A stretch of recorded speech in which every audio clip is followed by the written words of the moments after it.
Hello मेरे dear third year के जितने भी स्टूडेंट हैं वेलकम करता हूं। आज का वीडियो बहुत बहुत बहुत महत्वपूर्ण है आपको समझना, और यह क्वेश्चन आपको जो है 5 नंबर में भी 10 नंबर में भी आपसे पूछ सकता है कि फीटल ब्लड सर्कुलेशन के पैथ वे को बनाइए, यानी फ्लो चार्ट को बनाइए। माय डियर, अगर आपसे पूछ देगा 5 नंबर में तो बहुत लोग गलत करके आते हैं। क्यों गलत करते हैं? क्योंकि वह रटे हुए रहते हैं। रटे हुए का मतलब है कि वह जैसे जैसे यहाँ पे डायग्राम में दर्शाया गया है वैसे वैसे रट कर चले जाते हैं। अब होता यह है कि जब वो एग्ज़ाम में जाते हैं तो वह इसमें से किसी एक को मिस कर जाएंगे तो गलत हो जाएगा वह चार्ट। तो ब्लड सर्कुलेशन कैसे जो है बच्चे में होता है, किन किन स्टेप के बाद कौन सा होता है, इसको जो है हम लोग क्या करेंगे आज समझेंगे। समझ गए चीज़ों को? चलिए समझते हैं पैथवे को, फीटल ब्लड सर्कुलेशन को, यानी गर्भ में पल रहे बच्चे में कैसे जो है ब्लड उसके शरीर में सर्कुलेट होता है, कैसे उसका परिसंचरण काम करता है। आज के इस वीडियो के बाद आप लोग समझ जाइएगा। और यह प्रश्न बहुत इंपॉर्टेंट है, सेकेंड ईयर में भी पूछा जाता है चाइल्ड हेल्थ में, और थर्ड ईयर के मिडवाइफरी और गायनिकोलॉजी में यह प्रश्न पूछता है। ठीक है, चलिए समझते हैं। सबसे पहले आप लोग को पता होगा कि एक प्लेसेंटा होता है। ठीक है, यहाँ पे देख लीजिए, आपका प्लेसेंटा जो है आपके सामने में है। ठीक है, देखिए यहाँ पे स्पष्ट रूप से यह प्लेसेंटा है। अब प्लेसेंटा कहाँ होता है? पता है कि यह यूट्रस के जो है एक दीवार पर लगा हुआ होता है। प्लेसेंटा इस आकृति में हो सकता है, ठीक है ना, जैसे यह यूट्रस है तो यूट्रस के एक दीवार पर यह प्लेसेंटा ऐसे लगा होता है, और इसी प्लेसेंटा से जो है बच्चा का नाभि नाल जुड़ा होता है, अम्बिलिकल कॉर्ड जुड़ा होता है, और इसी अम्बिलिकल कॉर्ड के थ्रू जो है ब्लड सर्कुलेशन बच्चा में होता है प्लेसेंटा के द्वारा। क्योंकि आप लोग जानते हैं कि बच्चा में चाहे वह पोषण हो चाहे वह रक्त हो, वह माँ के जो है गर्भ से जो यूट्रस होता है उसके प्लेसेंटा से ही सारा काम शिशु में होता है। ठीक है, चाहे वह ऑक्सीजन लेने की बात हो या जो है ब्लड सर्कुलेशन या पोषण लेने की बात हो। ठीक है, तो सबसे पहले आपका प्लेसेंटा होता है। ठीक है, अब प्लेसेंटा देखिए तीर यहाँ पे दिया गया है, ऐसे ले जाता है। अब प्लेसेंटा में आपको पता होगा प्लेसेंटा से अम्बिलिकल कॉर्ड निकला होता है, नाभि नाल।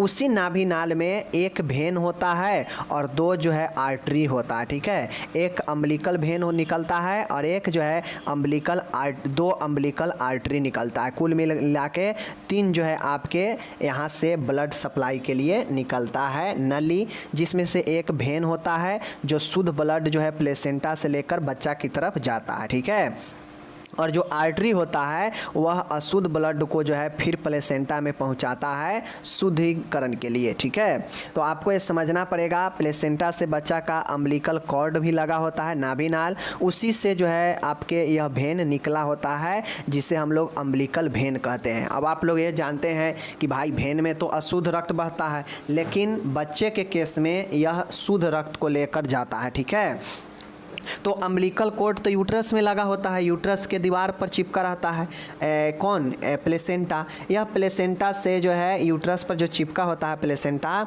यह प्लेसेंटा जो है क्या करता है कि इससे निकला हुआ नाभि नाल होता है अम्बिलिकल कॉर्ड, उसी में अम्बिलिकल वेन भी जो है निकलता है जो बच्चे को तरफ जो है शुद्ध रक्त को ले जाता है। ठीक है, अब प्लेसेंटा से शुद्ध जो है ब्लड जो है अम्बिलिकल वेन में आया। ठीक है, अम्बिलिकल वेन में आया। अब ये वेन क्या करता है? अम्बिलिकल वेन क्या करता है कि ब्लड को भेजता है कहाँ पे? लीवर में। ठीक है, लीवर में भेजता है। अब लीवर क्या करता है कि लीवर से फिर आगे ब्लड जाने के लिए लीवर और अम्बिलिकल वेन और इन्फीरियर वेना केवा के बीच में एक आपका जो है बाईपास का काम करता है जिसे डक्टस वेनस कहते हैं। ठीक है, कुल मिला के इसमें 3 बाईपास आपको देखने को मिलता है। बाईपास के मतलब होता है कि एक रास्ता छोड़ के दूसरे रास्ता से क्रॉस करना, यही बाईपास होता है। तो जैसे यहाँ पे अम्बिलिकल वेन में ब्लड आया, यह वेन क्या करता है? लीवर में भेजा। अब लीवर से ब्लड निकलने के लिए जो है एक रास्ता चाहिए जिसे हम लोग डक्टस वेनस कहते हैं। ठीक है, तो यह लीवर के रास्ते जो है डक्टस वेनस ब्लड जो है भेज देता है इन्फीरियर वेना केवा में। ठीक है, और यह इन्फीरियर वेना केवा क्या है? तो यह सबसे बड़ा रक्त वाहिका होता है जो निचले अंगों से ब्लड को लेकर हमारे जो है कहाँ भेजता है? हार्ट में भेजता है। ठीक है, शुद्धिकरण के लिए। तो यह अम्बिलिकल वेन क्या करता है, अम्बिलिकल वेन में गया, ठीक है, अम्बिलिकल वेन लीवर में भेजता है और लीवर क्या करता है कि अपने एक बाईपास रास्ता के जरिए डक्टस वेनस के जरिए इन्फेरियर वेना केवा में भेजता है। यह नीचे के अंगों से आता हुआ ब्लड को कलेक्ट करता है इन्फेरियर, और सुपेरियर जो है ऊपर के अंगों से ब्लड को कलेक्ट करता है, ठीक है। तो याद रखिएगा अम्बिलिकल वेन मेन है और इससे निकला हुआ लीवर में एक रास्ता जाता है और यह लीवर वाला बेचारा जो है एक डक्टस वेनस को जो है अपना निकालता है और यह डक्टस वेनस क्या करता है कि लीवर से ब्लड को यह इन्फेरियर वेना केवा में भेज देता है इसमें, ठीक है। तो यह डायग्राम को याद रखिएगा। अब इन्फेरियर वेना केवा क्या करता है कि यह जो आप जानते हैं कि हृदय में कुल 4 जो है चेम्बर होता है, ठीक है। ऊपर के जो है आर्ट्रियम होता है लेफ्ट और राइट और नीचे के वेंट्रिकल होता है लेफ्ट और राइट, ठीक है।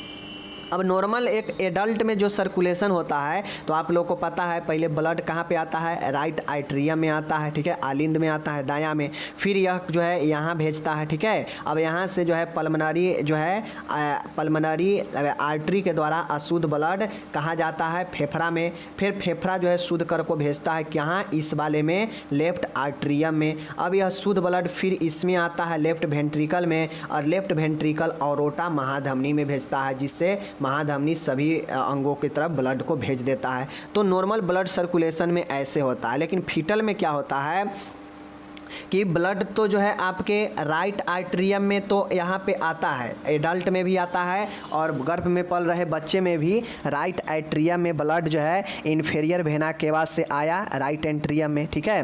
अब राइट एंट्रियम में क्या होता है कि ये राइट एंट्रियम और लेफ्ट एंट्रियम के बीच में आपका एक क्या होता है, फोरामेन ओवली होता है, जो हृदय में एक छिद्र के समान रहता है, जो दाहिने आलिंद और बायां आलिंद के बीच में होता है, ठीक है। राइट एट्रियम और लेफ्ट एट्रियम के बीच में एक फोरामेन ओवली होता है, जिसके जरिए इन्फेरियर वेना केवा से आर्ट्रियम में आता है और यहाँ से कुछ ब्लड जो है फोरामेन ओवली के जरिए लेफ्ट आर्ट्रियम में चला जाता है, फिर लेफ्ट आर्ट्रियम से फिर लेफ्ट वेंट्रिकल में जाता है और आप लोग जानते हैं लेफ्ट वेंट्रिकल औरोटा में ब्लड को पंप कर देता है और औरोटा से ब्लड जो है संपूर्ण शरीर को मिल जाता है, ठीक है ना।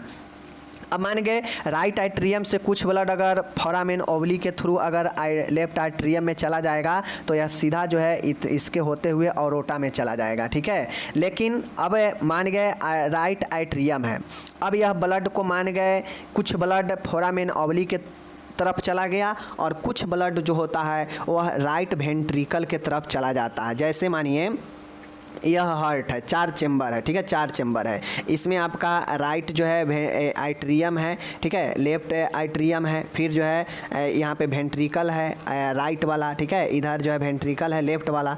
अब ब्लड जो है कहाँ आया, राइट आर्ट्रियम यहाँ पे आया, ठीक है, ब्लड यहाँ पे आया दोनों केस में, एडल्ट में या भ्रूण में।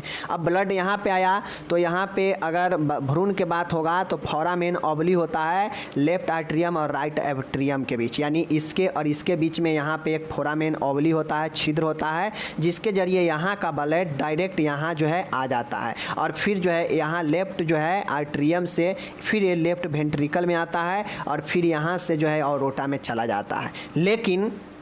लेकिन कुछ जो ब्लड होता है मैं आपको यहाँ पे बताना चाहता हूँ कि कुछ जो ब्लड होता है वह राइट आर्ट्रियम के जाने के बाद फोरामेन ओवली में नहीं जाकर कुछ ब्लड यहाँ भी आ जाता है और कुछ ब्लड ऊपर राइट वेंट्रिकल में चला जाता है, यानी कुछ ब्लड यहाँ आता है हार्ट के चेम्बर में और फिर कुछ ब्लड जो है आपके इस राइट वेंट्रिकल में चला जाता है। अब जैसे ही ब्लड राइट वेंट्रिकल में जाता है तो यहाँ पे एक जो है आपके पल्मनरी आर्टरी जुड़ा होता है, जिससे हम लोग कहते हैं पल्मनरी ट्रंक, ठीक है, पल्मनरी ट्रंक। अब यह भ्रूण की स्थिति में पल्मनरी ट्रंक होता है तो यह राइट वेंट्रिकल वाला पल्मनरी ट्रंक में ब्लड को भेज देता है। अब ये पल्मनरी ट्रंक क्या करता है, ये पल्मनरी ट्रंक क्या करता है कि फिर पल्मनरी ट्रंक और औरोटा के बीच एक बाईपास जो है होता है जिसे डक्टस आर्टेरियस कहते हैं, ठीक है। अब यह पल्मनरी ट्रंक ब्लड को डक्टस आर्टेरियस में भेजता है और यह डक्टस आर्टेरियस औरोटा में भेज देता है, फिर औरोटा सिस्टमेटिक सर्कुलेशन के लिए ब्लड को सारे जगहों पर भेज देता है और फिर जो है सारे जगह से जो है अशुद्ध ब्लड को अम्बिलिकल आर्टरी कलेक्ट कर लेता है और यह फिर जो है प्लेसेंटा की तरफ भेज देता है। क्या समझे? अब रही बात ये लंग्स में ब्लड आने का, तो माय डियर, चूँकि जो शिशु होता है, गर्भस्थ शिशु जो होता है, उसमें लंग्स जो है काम नहीं करता है, लंग्स इनएक्टिव होता है, चूँकि इसमें फ्लूइड भरा होता है, चूँकि बच्चा जो है फ्लूइड के बीच में होता है, एमनियोटिक फ्लूइड के बीच में होता है गर्भ में, तो उसमें लंग्स काम नहीं करता है। इसलिए जो है राइट वेंट्रिकल वाला ब्लड जो है इस लंग्स में नहीं आता है, डायरेक्ट पल्मोनरी ट्रंक के जरिए बाईपास के आता है डक्टस आर्टेरियस में, और यहाँ पे ऑरोटा में आता है, फिर सिस्टमैटिक सर्कुलेशन होने लगता है संपूर्ण शरीर में, और फिर संपूर्ण शरीर से अशुद्ध ब्लड को कलेक्ट करता है अम्बिलिकल आर्टरीज, और यह आर्टरीज फिर प्लेसेंटा में भेज देता है शुद्ध ब्लड शुद्धिकरण के लिए, और फिर यहाँ पे शुद्ध ब्लड जो है अम्बिलिकल वेन के जरिए लीवर में, फिर लीवर से एक नली निकला होता है जिसे डक्टस वेनस कहते हैं, और यह डक्टस वेनस बाईपास का काम करता है। यह लीवर से ब्लड को लेकर इन्फीरियर वेना केवा में भेजता है, और यह inferior vena cava right atrium में भेजता है, और यहाँ पे आने के बाद कुछ ब्लड इस साइड चला जाता है, कुछ ब्लड इस साइड आ जाता है।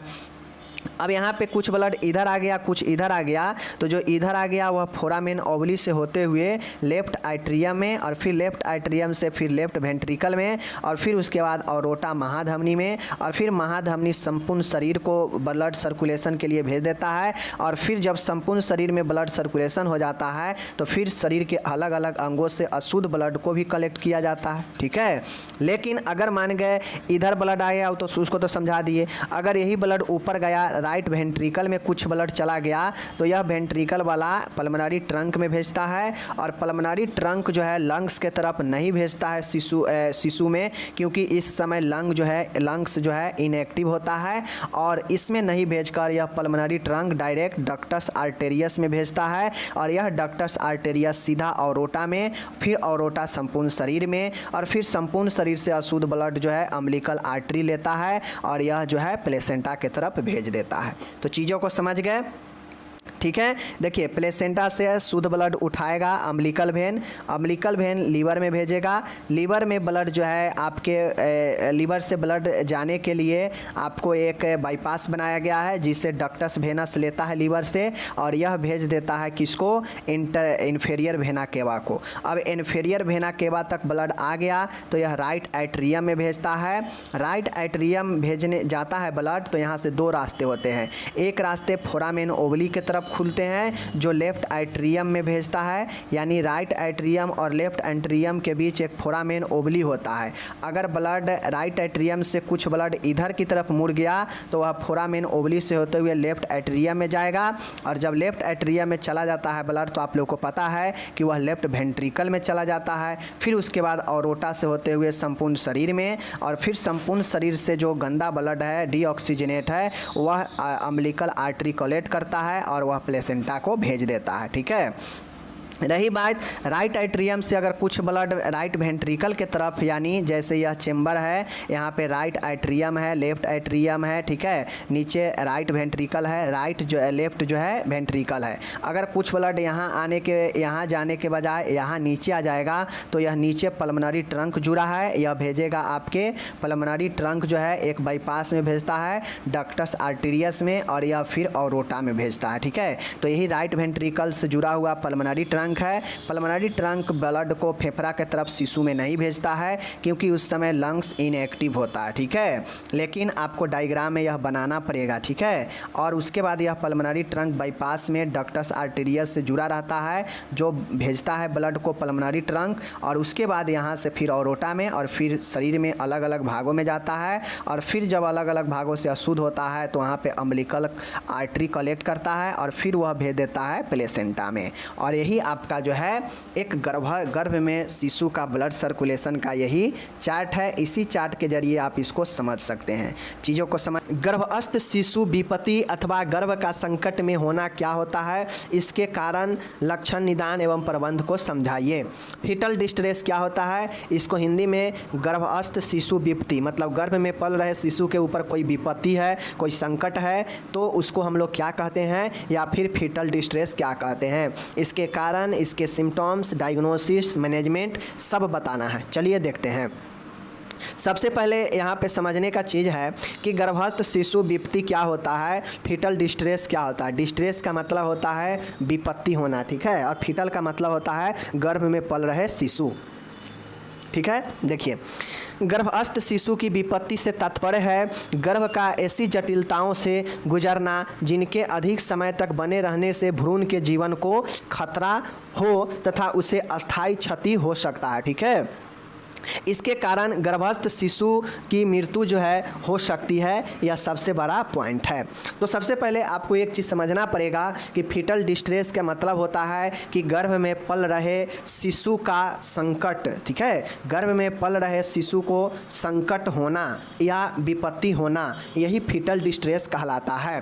फीटल डिस्ट्रेस का समान से मीनिंग होता है कि ऐसी विपत्ति से तात्पर्य है कि गर्भ की ऐसी कॉम्प्लिकेशन, गर्भ प्रेगनेंसी की ऐसी जटिलता से गुजरना जहां पे अगर यह जटिलता अधिक समय तक गर्भ में बना हुआ है तो यह भ्रूण के जीवन के लिए खतरा होता है। मीन्स बच्चे जन्म में जो गर्भ में पल रहा है बच्चा है उसके लिए खतरा होता है अगर यह विपत्ति, यह संकट लंबे समय तक पल रहा है गर्भ में, तो ठीक है।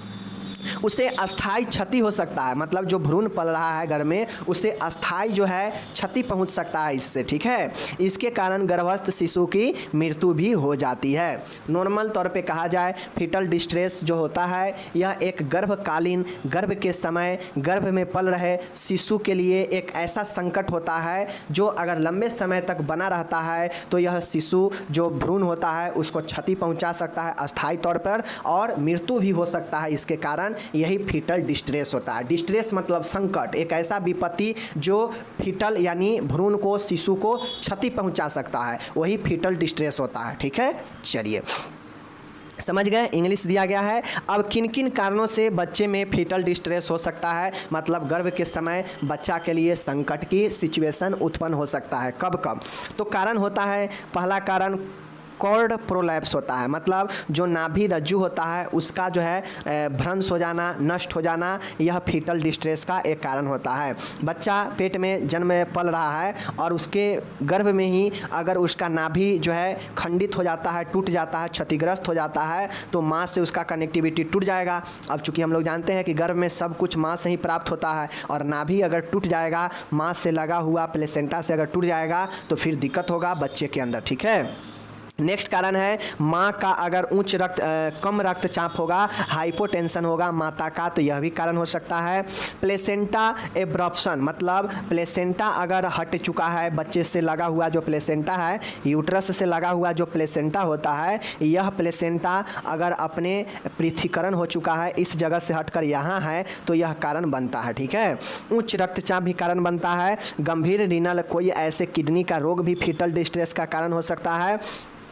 कोई मदिरापान, ड्रग एडिक्शन माँ के द्वारा लिया जा रहा है तो ये भी कारण बनता है। स्मोकिंग भी कारण बनता है, बहुत सारे ऐसे मॉडर्न माता होती है जो स्मोकिंग भी करती है तो यह भी एक कारण बनता है। मातृत्व गंभीर निर्जलीकरण, माता में कोई ऐसे कंडीशन जहाँ पे बहुत ज़्यादा जल का शरीर में कमी हो जाए तो यह भी एक कारण बन सकता है, ठीक है।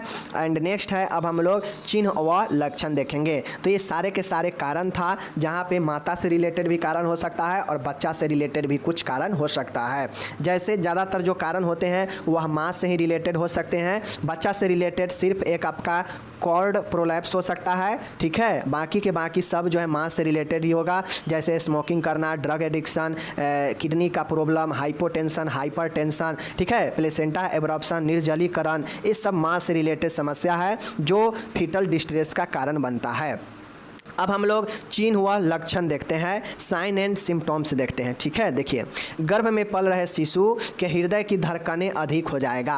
अगर बच्चा के साथ अगर कोई समस्या होने लगेगा, उसका कोई संकट उत्पन्न होने लगेगा, मतलब उसको कोई विपत्ति आ जाएगा गर्भ में, तो गर्भ में जो शिशु है उसका हृदय धड़कन बढ़ जाएगा, टेकीकार्डिया होगा, बढ़ भी जाएगा और घट भी सकता है तो ब्रेडीकार्डिया भी हो सकता है, ठीक है। भ्रूणीय गति कम हो जाएगा, बच्चा का जो मूवमेंट होगा गर्भ में वह मूवमेंट मतलब उसका गति जो है कम जाएगा, ठीक है। भ्रूण का हृदय ध्वनि अनुपस्थित हो सकता है, फीटल हार्ट साउंड जो है अब्सेंट हो जाएगा, FHS अब्सेंट हो जाएगा, मिकोनियम बाहर निकलने लगेगा मतलब बच्चा जो है गर्भ में ही जो है मल मूत्र त्यागने लगेगा, और फीटल हाइपोक्सिया हो जाएगा, मीन्स बच्चे का ऑक्सीजन का कमी हो जाएगा। तो यह सब के सब कारण बच्चे से रिलेटेड, खासकर बच्चे के हृदय धड़कन बढ़ना, कमना, गति जो है कम जाना, ध्वनि अनुपस्थित हो जाना, हार्ट ध्वनि, मिकोनियम बाहर निकलने लगना और फीटल हाइपोक्सिया हो जाना, मीन्स भ्रूण का ऑक्सीजन का कमी हो जाना। तो यह सब चिन्ह और लक्षण होते हैं, ठीक है।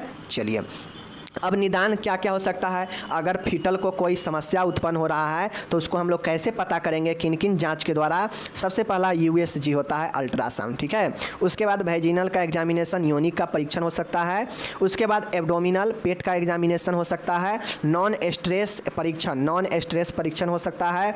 उसके बाद इलेक्ट्रॉनिक फीटल मॉनिटरिंग मतलब इलेक्ट्रिक के द्वारा फीटल का मॉनिटरिंग किया जाएगा कि बच्चा किस कंडीशन में है, गति कर रहा है या नहीं कर रहा है, ऑक्सीजन ले रहा है नहीं ले रहा है, ये सब होता है, ठीक है। अमीनोसेंटेसिस होता है, क्या होता है, अमीनोसेंटेसिस होता है। तो ये सब चिन्ह और लक्षण जो है होता है, साथ में यह निदान होता है। तो निदान जान गए कि क्या क्या होगा, पेल्विक वेजिनल एग्जामिनेशन, ठीक है, अल्ट्रासोनोग्राफी, ठीक है। उसके बाद एब्डोमिनल चेकअप होता है, एमिनोसेंटेसिस होता है, ये सब चीज़ें होता है, ठीक है। चलिए अब हम लोग यहाँ पे देखते हैं एमिनोसेंटेसिस का मतलब समझ रहे हैं ना, कि जो एमोनिक फ्लूइड होता है उसको जो है चेक किया जाता है। अब इसके प्रबंध में क्या क्या हो गए देखिए। गर्भ अवस्था के दौरान निरंतर भ्रूण की जांच करते रहना चाहिए ताकि शिशु में होने वाले विपत्ति मतलब डिस्ट्रेस के समय को पहचान किया जा सके। लगातार जो है बच्चे के स्थिति को हम लोग चेकअप करते रहते हैं ताकि बच्चे में अगर कोई भी डिस्ट्रेस यानी कोई भी विपत्ति हो तो पहचाना जा सके और उसका तुरंत मैनेजमेंट हो सके, ठीक है। दूसरा देखिएगा, जटिल गर्भ अवस्था जहां शिशु विपत्ति की संभावना अधिक होती है, ऐसी स्थिति में प्रसव अस्पताल में ही कराना। अगर ये पता चल जाता है कि गर्भ बहुत जटिल होने वाला है, प्रसव जटिल होने वाला है और गर्भ के सिचुएशन में, गर्भ अवस्था में, प्रेगनेंसी के टाइम में बहुत ज़्यादा प्रॉब्लम हुआ है, तो ऐसे कंडीशन में प्रसव जो है अस्पताल में ही करवानी चाहिए ताकि बच्चे के जो डिस्ट्रेस है इसको कम किया जा सके, ठीक है। महिला की स्पाइन स्थिति को बदलकर बाईं पार्श्विक स्थिति लेफ्ट लेटरल पोजीशन प्रदान करी जाती है ताकि नाभि नाल का दबाव कम हो सके। मतलब नाभि नाल मतलब जो अम्बिलिकल कॉर्ड होता है उस पर दबाव न पड़े, इसके लिए महिला को जो है लेफ्ट लेटरल पोजीशन में लिटाया जाता है, जबकि लिटाना किस पोजीशन में चाहिए, स्पाइन पोजीशन में। लेकिन यहाँ पे नहीं लेटाकर, क्योंकि दबाव पड़ता है अम्बिलिकल कॉर्ड पर, नाभिक नाल पर, ठीक है। नेक्स्ट यहाँ पे देखिएगा, हाइपोक्सिया की रोकथाम हेतु महिला को ऑक्सीजन प्रदान करनी चाहिए। अब महिला को भी अगर ऑक्सीजन की कमी है, हाइपोक्सिया हो रहा है तो ऑक्सीजन देंगे, ठीक है। शिशु विपत्ति का कारण ऑक्सीटोसिन का अधिक प्रयोग हो तो उसे बंद कर देना चाहिए। अगर फीटल डिस्ट्रेस का कारण माँ द्वारा लिया जा रहा ऑक्सीटोसिन होता है तो उसे बंद कर देना चाहिए, ठीक है। चलिए नेक्स्ट है, रोगी को हाइपोवॉल्यूमिक आघात जो है वह डिहाइड्रेशन की रोकथाम हेतु IV मार्ग द्वारा ज़्यादा से ज़्यादा तरल देंगे, ज़्यादा से ज़्यादा जो है फ्लूइड देंगे ताकि हाइपोवॉल्यूमिक आघात और निर्जलीकरण से बचा जा सके। नेक्स्ट है, सातवां है, यदि गर्भाशयिक तनाव अत्यधिक हाइपरटोनिक हो तो ट्यूबरटेलाइन अधस्वत्वचीय या सीरा मार्ग द्वारा देनी चाहिए। मीन्स गर्भाशयिक मतलब जो यूट्रस का तनाव अगर अत्यधिक हो, हाइपरटोनिक हो तो देख लीजिए टर्बुटेलाइन इंट्राडर्मल मार्ग से देनी चाहिए ताकि जो यूट्रस का तनाव है उसमें कमी आ सके, ठीक है। IV मार्ग से देनी चाहिए, ठीक है।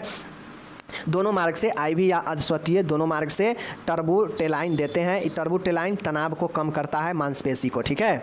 रोगी को नियमित रूप से देखभाल प्रदान करनी चाहिए। गर्भस्थ शिशु के विपत्ति के दौरान तुरंत प्रसव कराना चाहिए। अगर बच्चा का कोई फीटल डिस्ट्रेस देखा जा रहा हो तो तुरंत जो है डिलीवरी करवा देनी चाहिए, ठीक है।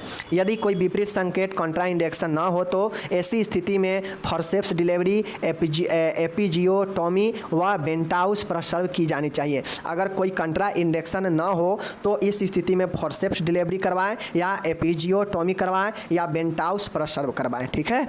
11 नंबर है, निम्न परिस्थितियों में सिजेरियन सेक्शन कराना चाहिए। अगर माँ में कोई और प्रॉब्लम होता है, बच्चा में जैसे कॉर्ड प्रोलैप्स हो जाता है, गर्भाशय क्षति हो जाता है, पूर्ण प्लेसेंटा प्रीविया हो जाता है, ठीक है, और बाधित प्रसव ऑब्स्ट्रक्टेड अगर डिलीवरी है, तो इन सब कारणों में जो है सिजेरियन सेक्शन यानी सर्जरी के द्वारा ही बच्चे को जन्म दिलवाना चाहिए। ठीक है।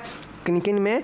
कॉर्ड प्रोलैप्स में, गर्भाशय क्षति में, पूर्ण प्लेसेंटा प्रीविया में और बाधिक प्रसव में मीन्स ऑब्स्ट्रक्टेड डिलीवरी में, तो ये सब में सर्जरी करवानी चाहिए। ठीक है। ओलिगोहाइड्रोमिनियोज अथवा अल्प उलवत्ता क्या होता है, इसके क्या कारण है, लक्षण, निदान, जटिलता और प्रबंध बताना है। देखिए, ओलिगोहाइड्रामेनियोज नाम क्या है, ओलिगोहाइड्रोमेनियाज। ठीक है, ओलिगोहाइड्रामेनियाज, ठीक है, एलिगोहाइड्रामेनियोज, ये नाम आपको याद रखना है। इसका मतलब होता है अल्प उलवत्ता क्या है बताना है। अब इसको आराम से समझिएगा, बहुत आसान है।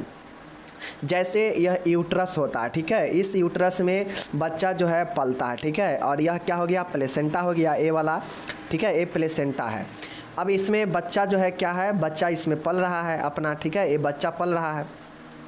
अब होता यह है कि इस बच्चा के चारों साइड से जो है द्रव घिरा रहता है, ठीक है ना, द्रव जो है इसमें फ्लूइड भरा होता है, चारों साइड से बच्चा को जो है द्रव से भरा हुआ रहता है यूट्रस कैविटी में, मतलब गर्भाशय के गुहा में ये जो है क्या होता है कि द्रव भरा होता है, और जो द्रव बच्चे को घेरा हुआ रहता है चारों साइड से, उसी द्रव को हम लोग एमनियोटिक फ्लूइड कहते हैं। ठीक है, एमनियोटिक फ्लूइड जो है हम लोग उसी द्रव को कहते हैं जिसको बच्चा को घेर को रखता है द्रव। ठीक है, इसी को हम लोग उलवत्ता कहते हैं, समझ गए।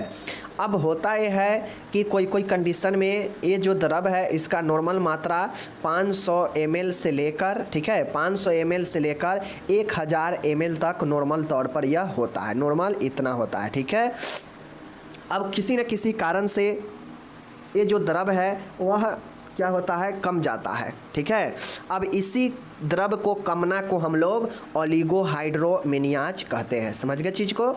चलिए, गर्भ समापन के समय अथवा गर्भावस्था के 32वें सप्ताह के निकट गर्भ में एमनियोटिक द्रव की मात्रा 200 ml या इससे भी कम हो जाती है तो यह स्थिति ओलिगोहाइड्रोमेनियाज कहलाती है। आपने क्या समझा कि यूट्रस में जो द्रव फ्लूइड भरा होता है उसको हम लोग एमनियोटिक फ्लूइड कहते हैं। ठीक है, एमनियोटिक फ्लूइड कहते हैं। अब ये एमनियोटिक फ्लूइड जो होता है जब 32वें सप्ताह गर्भ का होता है तो उस समय उसके नज़दीक जाकर अगर यह एमनियोटिक फ्लूइड 200 ml रह जाता है या इससे भी कम जाता है तो इसी स्थिति को ओलिगोहाइड्रामेनियोज कहते हैं। चीज़ों को समझ गए। नॉर्मल कितना होता है, 500 से लेकर 1000 ml तक जो है आपके यह होते हैं, बच्चे को घेरे हुए रहते हैं। अब आपको बता दें कि जब 34 सप्ताह के नज़दीक जब जाता है ना यह गर्भावस्था तो वहाँ पे फ्लूइड का मात्रा लगभग 800 ml होता है। ठीक है, लेकिन जैसे ही पूर्ण गर्भावस्था में जाता है यानी 40 सप्ताह जब हो जाता है तो वहाँ पे जो है यह द्रव घटकर 600 ml हो जाता है, यानी पूर्ण गर्भावस्था के समय यह जो है घट जाता है 200 ग्राम। ठीक है, इसी अनुसार अगर यह गर्भ समापन होता है, मतलब जब टर्मिनेशन होता है प्रेगनेंसी का, जब समापन होता है तो उस समय अगर 200 ml या इससे कम या फिर 32वें सप्ताह के निकट भी वही सिचुएशन अगर होता है 200 या इससे कम ml तो इसी को हम लोग जो है एमनियोटिक फ्लूइड का कमना कहते हैं यानी ओलिगोहाइड्रामेनियोज कहते हैं। समझ गए, कोई दिक्कत नहीं। चलिए, यहाँ पे इंग्लिश आपके दिए गए हैं, देख सकते हैं, बहुत आसान है। अब इसके कारण क्या होते हैं, फ्लूइड के कमने का क्या कारण हो सकता है, हम लोगों से कारण भी पूछा है।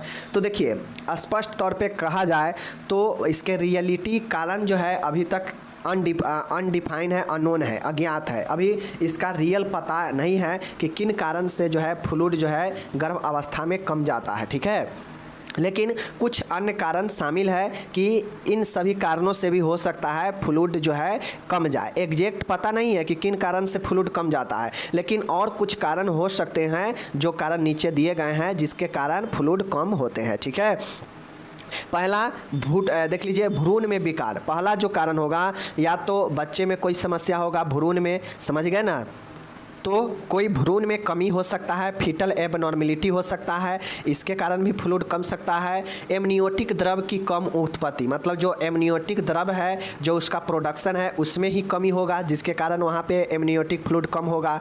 या पोस्ट मैच्योरिटी, मतलब परिपक्वता, मतलब पहले ही जो है बच्चा समय से पहले ही मैच्योर हो गया हो गर्भ में, तो यह भी एक कारण होता है कि ये हो सकते हैं एमनियोटिक फ्लूइड के कमी के कारण। ठीक है। भ्रूण के मूत्र मार्ग में रुकावट या विकार। अब जो भ्रूण है, जो डिफेक्ट है, जो आपका भ्रूण होते हैं, उस भ्रूण के मूत्र मार्ग में रुकावट या विकार जो है, ये समस्या हो सकते हैं कि फीटल के भ्रूण के आसपास जो है जो द्रव है वो कम जाएगा। तो इसका एग्जैक्ट पता नहीं है, बट ये सब कारण आपके कुछ अन्य कारण शामिल है जो हो सकते हैं द्रव के कमी के कारण। ठीक है। जैसे परिपक्वता होना, समय से पहले एमनियोटिक द्रव का कम बनना, भ्रूणीय विकार हो सकता है, मूत्र मार्ग में रुकावट हो सकता है। तो ये सब जो है आपके कुछ अन्य कारण हैं, समझ गए। चलिए, लक्षण क्या होते हैं, सिम्टम्स क्या होते हैं। अगर मान गए एमनियोटिक फ्लूइड का मात्रा अगर कम है तो क्या क्या जो है लक्षण दिख सकते हैं, देख लीजिए। लक्षण में गर्भाशय ऊंचाई समान से कम होना। अगर किसी का अगर एमनियोटिक फ्लूइड अगर गर्भाशय में अगर प्रेगनेंसी के टाइम में कम है बच्चे के आसपास, तो इस फ्लूइड के कम होने से जो यूट्रस का हाइट होता है वह कम जाता है। तो देखते होइएगा कि किसी किसी का जो पेट जो स्त्री का जो आमाशय होता है वह प्रेगनेंसी के बाद देखते होइएगा बहुत ज़्यादा किसी किसी का निकल जाता है, किसी किसी का हल्का ही निकलता है, किसी किसी को कम निकलता है। तो ऐसा कहीं ना कहीं यह एमनियोटिक फ्लूइड का भी रोल होता है कि अगर एमनियोटिक फ्लूइड जिसमें ज़्यादा होगा उसका जो है जो पेट होगा वह ज़्यादा दिखेगा। अगर किसी का एमनियोटिक फ्लूइड कम होगा तो उसमें कम जो है दिखेगा। तो यह जो है होता है। ठीक है। भ्रूण गलती व हलचल कम होना। इसका लक्षण एक और दिखेगा कि अगर जिसमें अगर एमनियोटिक फ्लूइड कम हो जाता है तो जो फीटल का जो हलचल होना चाहिए वह हलचल कम हो जाता है। ठीक है। कुप्रस्तुति माल रिप्रेजेंटेशन, मतलब जो भ्रूण है उसका जो प्रस्तुति है वह गड़बड़ होगा। उदर का आकार कम होना, वही मैंने बताया कि पेट का आकार कम दिखाई देगा। तो ये सब लक्षण दिखाई देते हैं जो कि एक नॉर्मल होते हैं। तो यह सब अगर फ्लूइड भरा होगा पेट में यानी यूट्रस में बच्चे के आसपास तो जाहिर सी बात है पेट बड़ा दिखाई देगा ही, समझ गए। लेकिन यहाँ पे उदर का जो है आकार कम हो जाएगा। क्यों? क्योंकि यहाँ पे हम लोग ऑल्गी हाइड्रोमेनियाज देख रहे हैं, मतलब तरल कम होगा तो उदर का आकार भी कम जाएगा, कुप्रस्तुति होगा, भ्रूण का हलचल भी कम हो जाएगा और गर्भाशय ऊंचाई भी कम हो जाएंगे। ठीक है। गर्भाशय ऊंचाई कम होगा तब ना उदर का भी एरिया कम दिखाई देगा। अब इसमें कॉम्प्लिकेशन जटिलता क्या होते हैं देख लीजिए। अगर किसी को ऑल्गी हाइड्रोमेनियाज से कोई कॉम्प्लिकेशन होता है तो क्या हो सकता है देख लीजिए। भ्रूण से संबंधित अगर कोई कॉम्प्लिकेशन होगा तो देख लीजिए, जैसे भ्रूण की वृद्धि में कमी आ जाएगा, समझ गए ना, ग्रोथ जो है कम जाएगा भ्रूण का। उसके बाद नाभि नाल पर दबाव पड़ना, जो कॉर्ड है उस पर प्रोलैप्स हो सकता है, नाभि नाल जो लगा हुआ होता है प्लेसेंटा से उस पर दबाव पड़ेगा। ठीक है। जन्मजात विकृति होना, कॉन्जेंटल एबनॉर्मेलिटी, अगर किसी का फ्लूइड अगर कम है तो बच्चा जन्मजात जो है कोई समस्या से ग्रसित हो सकता है। अंतः गर्भाशय मृत्यु, बच्चे का गर्भाशय के अंदर ही डेथ हो सकता है ज़्यादा फ्लूइड की कमी होने से। तो ये सब जो है क्या होते हैं बच्चे से संबंधित जटिलता हो सकते हैं, याद रखिएगा यह भ्रूण से संबंधित है। ठीक है। जैसे भ्रूण का वृद्धि कम होना, नाभि नाल पर दबाव पड़ना, जन्मजात विकृति होना, अंतः गर्भाशय मृत्यु होना, ये सब बच्चे से संबंधित जटिलता है। और माँ से जब संबंधित क्या जटिलते हो सकते हैं तो मैटरनल रिलेटेड कॉम्प्लिकेशन जो होगा, एवर्सन हो सकता है, गर्भपात हो सकता है। अगर किसी को एमनियोटिक फ्लूइड का कमी होगा यूट्रस में तो क्या होगा कि उसका एवर्सन हो सकता है। प्रसव में अधिक समय, प्रोलॉन्ग लेबर में बहुत ज़्यादा समय लग सकता है। ठीक है। और परिपक्वता, पोस्ट मैच्योरिटी, मतलब परिपक्व बच्चे को होने में भी समय लग सकता है। यह जटिलता जो है माँ से संबंधित है, समझ गए। तो इस प्रकार से ज़्यादा जो है इसका प्रभाव बच्चे पर ही पड़ता है, माँ पर इसका प्रभाव कम पड़ता है। एमनियोटिक फ्लूइड के कम होने से ज़्यादातर प्रभाव फीटल यानी भ्रूण पर ही पड़ता है, क्योंकि वह भ्रूण के चारों साइड से घेरा हुआ रहता है द्रव और बच्चे को जो है मूवमेंट करने में और बच्चे को जो है नमी देने में भी मदद करता है। ठीक है। तो ये सारे चीज़ है। इसमें क्या निदान करवा सकते हैं हम लोग कि जिससे पता चले कि एमनियोटिक फ्लूइड कम है या ज़्यादा है, तो यूएसजी अल्ट्रासाउंड होगा, ब्लड का एग्जामिनेशन करवा सकते हैं, अल्फ़ा फीटस प्रोटीन परीक्षण, अल्फ़ा फीटस, ठीक है, अल्फ़ा फीटस प्रोटीन एग्जामिनेशन जो है हो सकता है, क्योंकि ये जो एमनियोटिक फ्लूइड होता है यह एक प्रकार के प्रोटीन होता है जो बच्चे के चारों साइड से एक तरल के रूप में घेरे हुए रहता है, ठीक है, तो उसी फैट्स प्रोटीन का एग्जामिनेशन होगा। ओके, उसके बाद एमनियोसेंटेसिस होगा। क्या होगा? एमनियोसेंटेसिस होगा, समझ गए? तो ये चीज़ें ध्यान में रखेंगे, ठीक है। अब इसका प्रबंध हम लोग कैसे करेंगे? तो देखिए, अपरिपक्व झिल्लियों को क्षति से बचाने के लिए उचित देखभाल करेंगे। अब इस कंडीशन में हम प्रबंध ये कर सकते हैं कि कोई झिल्ली मेंबर है वह इमेच्योर है तो उसको क्षति न हो, इसके लिए हम लोग काम करेंगे, देखभाल करेंगे, ठीक है। प्रसरण की अवधि अधिक रहने की संभावना होती है, इसलिए संकुचन को प्रभावी बनाने के लिए ऑक्सीटॉक्सिक्स दिया जाता है। अब चूँकि फ्लूइड कम होता है तो जो मैच्योरिटी है वह देरी से होता है, तो इसमें जो प्रसरण की लेबर की जो अवधि होती है वह लंबे समय तक होने की संभावना होती है। तो ऐसे में ऑक्सीटॉक्सिन देंगे। ऑक्सीटॉक्सिन क्या करता है कि उत्तेजित करता है बच्चे को बाहर निकलने के लिए, ठीक है, तो यह ऑक्सीटॉक्सिन देंगे। तीसरा है भ्रूण की निगरानी बनाए रखनी चाहिए। समय से पहले झिल्ली को फाड़ने पर संक्रमण की देखभाल करनी चाहिए। अब समय से पहले अगर झिल्ली को फाड़ते हैं तो संक्रमण ना हो, इसका देखभाल करेंगे। और साथ में नाभि भ्रंश के लिए सजग रहना चाहिए, मतलब कोर्ड जो है प्रोलैप्स ना हो, इसके लिए सजग रहेंगे। मतलब जो नाभि नाल बच्चे का लगा होता है उसमें कोई क्षति खुद से ना पहुंच जाए, इसके लिए सजग रहेंगे, ठीक है। एंड छठा है फीटल डिस्ट्रेस की स्थिति में माँ को ऑक्सीजन प्रदान करनी चाहिए। अगर बच्चे को कोई फीटल डिस्ट्रेस है तो इस कंडीशन में माँ को जो है ऑक्सीजन प्रदान करनी चाहिए ताकि बच्चा को भी ऑक्सीजन मिले। रोगी की समान देखभाल व लाक्षणिक प्रबंध करने चाहिए, और भी जो भी लक्षण होंगे, जो भी देखभाल होंगे वह रोगी को करनी चाहिए। और इस हिसाब से हम एक एमनियोटिक फ्लूइड वाले पेशेंट को ये चीज़ें कर सकते हैं। अगर हमें प्रसव से पहले पता चल जाता है कि बहुत ज़्यादा फ्लूइड की कमी है तो हम जो है बाहर से एमनियोटिक तरल जो है फ्लूइड जो है प्रदान करेंगे आईवी मार्ग से, ठीक है ना। तो ये सब ध्यान रखेंगे। ये हो गया। झिल्ली मतलब होता है, आप लोग को मैं बता दूं, झिल्ली मतलब होता है कि जो झिल्ली आपस में क्या होता है कि एक संरचना बना के रखे रहता है अपने अंदर बच्चे को। तो जब बच्चा बाहर निकलने लगता है तो वह झिल्ली को क्या करता है? फाड़ता है, ठीक है, फाड़ के तब उसका जो है बाहर निकलता है, समझ रहे ना। चलिए, इंग्लिश में दे दिया गया है। अब दूसरा प्रश्न है, बहुत अच्छा प्रश्न है कि प्री एक्लेम्पसिया क्या होते हैं? राइट डाउन साइन, लक्षण एंड नर्सिंग देखभाल। तो मेरे डियर साथी, प्री एक्लेम्पसिया और एक्लेम्पसिया यह आपके दोनों महत्वपूर्ण प्रश्न होते हैं, तो इसको आप लोग ध्यान में रखिएगा, एक्लेम्पसिया और प्री एक्लेम्पसिया को। तो आज हम प्री एक्लेम्पसिया देखेंगे, इसके बाद हम लोग एक्लेम्पसिया देखेंगे आगे के कभी वीडियो में, ठीक है। प्री एक्लेम्पसिया मैं आपको डिफिनीशन में पढ़ाया हूँ कि प्री एक्लेम्पसिया जो है यह एक गर्भ के दौरान होने वाला असामान्यता होता है जो लेट प्रेगनेंसी के कारण होता है, मतलब देरी से प्रेगनेंसी होने के कारण जो है यह चीज़ें होता है। तो प्री एक्लेम्पसिया जो है लेट प्रेगनेंसी का एक रोग होता है, मतलब कोई महिला है और वह महिला अगर देरी से प्रेगनेंसी हो रखा है तो यह कारण बनता है। इसे प्रेगनेंसी इंड्यूस्ड हाइपरटेंशन भी कहते हैं। इसे हम लोग pregnancy induced hypertension, pregnancy induced hypertension भी कहते हैं। तो प्री एक्लेम्पसिया का दूसरा नाम क्या है? Induced hypertension, pregnancy induced hypertension कहते हैं। और यह कब होता है? यह लेट प्रेगनेंसी का एक रोग होता है, ठीक है। कौन? Pre eclampsia. इसमें कौन कौन से चीज़ें होते हैं चलिए देख लीजिए। इसमें देख लीजिए यहाँ पे, इसमें निम्न स्थिति पाए जाते हैं। अगर किसी को प्री एक्लेम्पसिया होता है लेट प्रेगनेंसी होने से, तो उसमें क्या क्या जो है स्थिति होते हैं, क्या क्या संभावना होता है प्री एक्लेम्पसिया में, देख लीजिए। प्री एक्लेम्पसिया में हाइपरटेंशन यानी उच्च रक्तचाप होता है। अगर किसी को लेट प्रेगनेंसी है तो जैसे ही अगर उसमें हाइपरटेंशन होता है प्रेगनेंसी के दौरान, तो हम समझ जाएंगे कि वो इसे प्री एक्लेम्पसिया आ गया है। प्री एक्लेम्पसिया में उच्च रक्तचाप हो जाता है, शरीर में सूजन हो जाता है, भार में वजन में वृद्धि हो जाता है, और जो यूरिन होता है उसमें प्रोटीन का मात्रा जो है बढ़ जाता है। तो मुख्यतः दो चीज़ें इसमें होते हैं, एक उच्च रक्तचाप और एक सूजन और शरीर के भार में वृद्धि होना। यह प्री एक्लेम्पसिया का दो महत्वपूर्ण लक्षण होते हैं, इसको ध्यान में रखिएगा।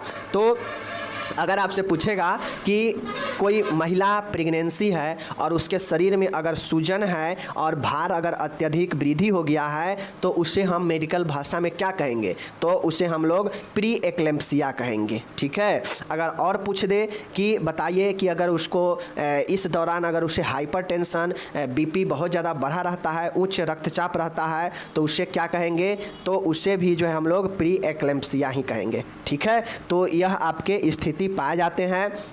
साथ में एक और स्थिति होता है कि जब यूरिन होगा तो उस यूरिन में प्रोटीन की मात्रा आएगा, तो इसी को हम लोग प्रोटीन्यूरिया कहते हैं। ठीक है। तो ध्यान रखिएगा, यह स्थिति बनता है प्री एक्लेम्पसिया में।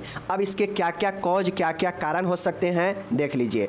इस रोग के कारण भी अज्ञात है। जिस प्रकार से ओलिगोहाइड्रोमेनियास का भी कारण जो है अज्ञात था, उसी प्रकार से इसका कारण भी जो है अज्ञात है कि किन कारण से जो है एक महिला में लेट प्रेगनेंसी होने पर उसके शरीर में सूजन हो जाता है या भार बढ़ने लगता है या यूरिन में प्रोटीन आने लगता है या उच्च रक्तचाप हो जाता है। किन कारणों से ये चीज़ें अभी जो है अज्ञात है, अननोन है। तो कारण अभी इसका पता नहीं है। ठीक है। एग्जैक्ट कारण इसका अभी पता नहीं है। समझ गए। अब हम लोग इसका चिन्ह और लक्षण देखेंगे। ठीक है। चिन्ह और लक्षण क्या होगा, तो हाइपरटेंशन का मतलब क्या होता है कि 140 सिस्टोलिक और डायसिस्टोलिक 90, इससे अधिक अगर रहता है तो वह जो है उच्च रक्तचाप के अंतर्गत आता है।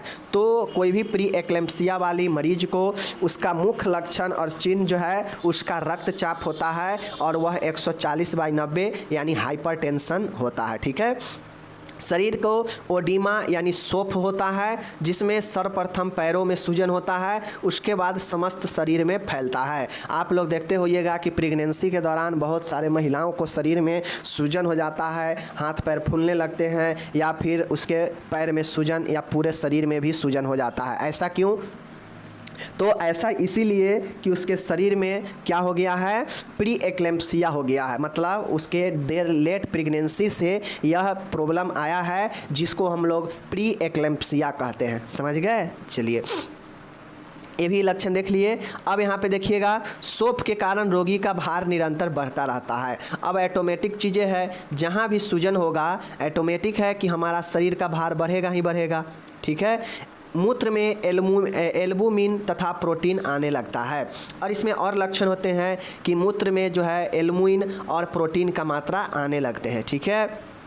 और क्या लक्षण होते हैं, तो यह रोग अधिकांश प्रथम बार की गर्भवती स्त्री प्री में देख लीजिए प्राइमिग्रेविडा में अथवा ऐसी स्त्री जो हाइपरटेंशन से पीड़ित होती है उनमें होता है। अब ये सब जो अधिक ऊपर में हम लोग हाइपरटेंशन देखे हैं या शरीर में सूजन वगैरह हो जाता है, तो यह अधिकांश उस महिला में होता है जो प्रथम बार गर्भ अवस्था में हो, प्रथम बार गर्भवती हो, यानी प्रीमैग्रे देख लीजिए प्राइमिग्रेविडा हो यानी प्रथम गर्भवती हुई हो, या फिर उसमें पहले से हाइपरटेंशन बीपी का प्रॉब्लम रहा हो तो उसमें यह प्रॉब्लम आता है। और जब गर्भ के दौरान भी शरीर में सूजन और हाइपरटेंशन हो तो उसे हम लोग प्री एक्लेम्पसिया कहते हैं। ठीक है। इस रोग के लक्षण अवस्था के अंतिम सप्ताहों में अधिक तीव्र होते हैं, जैसे रक्तचाप में वृद्धि, शरीर में सूजन आना, समान रूप से शरीर के भार में वृद्धि होना। अब ये सब जो लक्षण हम लोग देखे हैं, यह लक्षण तो प्रेगनेंसी के दौरान होता ही होता है। साथ में जैसे जैसे नज़दीक समय आता है लेबर का, प्रसव का, डिलीवरी का, तो उसके अंतिम सप्ताह में जब होने वाला होता है प्रेगनेंसी का, तो उस दौरान यह और ज़्यादा तेज हो जाता है। जैसे बीपी में वृद्धि आ जाएगा, ठीक है, सूजन और ज़्यादा हो जाएगा और शरीर का भार और ज़्यादा वृद्धि हो जाता है। तो यह लक्षण अंतिम सप्ताह में और ज़्यादा देखने को मिलता है तेज़ी से। ठीक है, ये हो गया।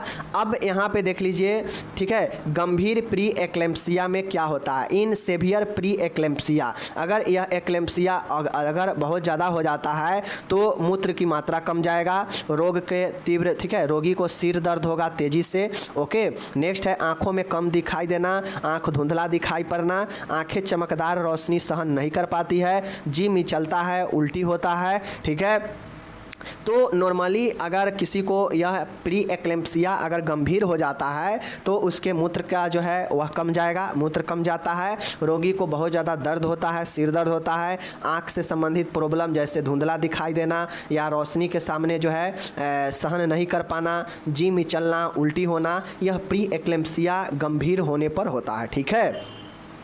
अब यहाँ पे नर्सिंग देखभाल देखिए, अगर किसी को ये सब प्रॉब्लम होता है मीन्स प्री एक्लेम्पसिया अगर होता है तो उसमें कैसे हम उसको देखभाल करेंगे, नर्सिंग देखभाल चलिए देखते हैं। मेरे डियर फ्रेंड, गर्भवती को एंटीनेंटल चेकअप कराने के लिए प्रोत्साहित करनी चाहिए। गर्भवती को एंटीनेंटल चेकअप मतलब जो है क्या करनी चाहिए, हमेशा जो है चेकअप कराते रहने चाहिए, इसके लिए प्रोत्साहित करेंगे। रोगी को कम नमक तथा कम प्रोटीन, आयरन, विटामिन युक्त व रेशेदार पौष्टिक भोजन देनी चाहिए। अब जो भी रोगी हो उसको कम नमक, ठीक है, कम नमक का तथा प्रोटीन और आयरन और विटामिन युक्त व रेशेदार पौष्टिक भोजन देनी चाहिए। ठीक है, भोजन में कम नमक होनी चाहिए लेकिन प्रोटीन, आयरन और विटामिन युक्त रेशेदार भोजन देंगे। ठीक है, चूँकि ज़्यादा नमक देंगे, सोडियम वाला भोजन देंगे तो और सूजन होगा और बीपी बढ़ेगा। ठीक है। तीसरा है यहाँ पे देखिएगा कि स्त्री को पूर्ण रूप से बिस्तर पर आराम कराना चाहिए। अगर कोई प्रेगनेंसी के दौरान ऐसा प्रॉब्लम होता है मीन्स प्री एक्लेम्पसिया होता है तो वैसे स्त्री को पूर्ण आराम देनी चाहिए बेड पर। ओके। नेक्स्ट है प्रति सप्ताह भार मापना चाहिए और समय समय पर रक्तचाप को भी मापना चाहिए। रक्तचाप अधिक हो तो चिकित्सक को सूचित करें।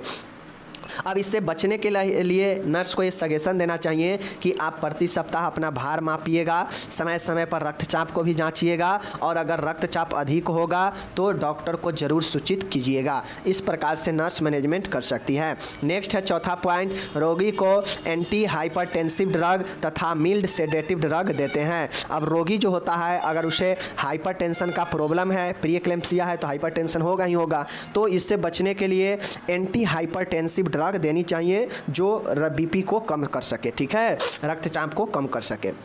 प्रतिदिन महिला के वाइटल साइन को चेक करके नोट करना चाहिए। वाइटल साइन में क्या होता है आप लोग को पता है, आप लोग फर्स्ट सेकेंड पढ़ के आ रहे हैं। ठीक है, चलिए नेक्स्ट है शिशु के हृदय की धड़कन को जांचनी चाहिए।